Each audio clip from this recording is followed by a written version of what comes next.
মিটারে নেই বিদ্যুৎ সংযোগ, অথচ জ্বলছে লাইট, উঠছে বিল, আর এভাবে বাড়ছে গ্রাহক হয়রানি। দেশের ৮০টি পল্লী বিদ্যুৎ সমিতির মাধ্যমে গ্রামীণ অঞ্চলে বিদ্যুৎ পৌঁছে দেয় বাংলাদেশ পল্লী বিদ্যুতায়ন বোর্ড। তবে এবার নিম্নমানের বিদ্যুতের মালামাল সরবরাহের অভিযোগ উঠেছে বোর্ডের বিরুদ্ধে।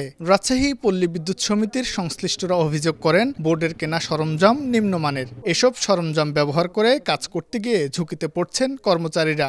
গত ৫ বছরে আহত হয়েছেন ১২৯ জন। নিম্নমানের জন্য মিটারটা আমাদের এই গ্রাহক ভোগান্তিটা হচ্ছে।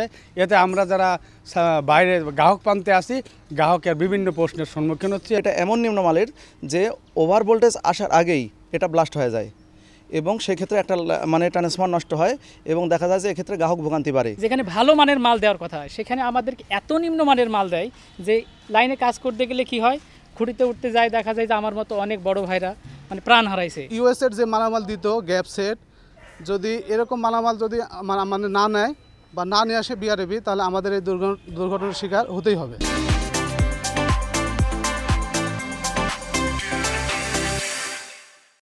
অভিযোগ রয়েছে গ্রাহকদেরও। তারা জানান, নিম্নমানের তার ও মিটারের কারণে অতিরিক্ত বিল পরিশোধ করতে হয় তাদের। সামান্য ঝড়ে ঘন্টার পর ঘন্টা বিদ্যুৎ না থাকায় প্রতিবাদ জানান তারা। আমার লাইন কাটা আছে, তারপরে প্রতি মাসে আমার বিলে কাগজ আসে, প্রত্যেক মাসে বিল দিই এবং আগে যা বিল আসতো তার তুলনায় অনেক বেশি বিল এবার আসছে। আগে যেরকমভাবে বিল আসতো সেরকম যেন বিল আসে, আর কারেন্টটা যেন আমরা সুস্থভাবে পাই।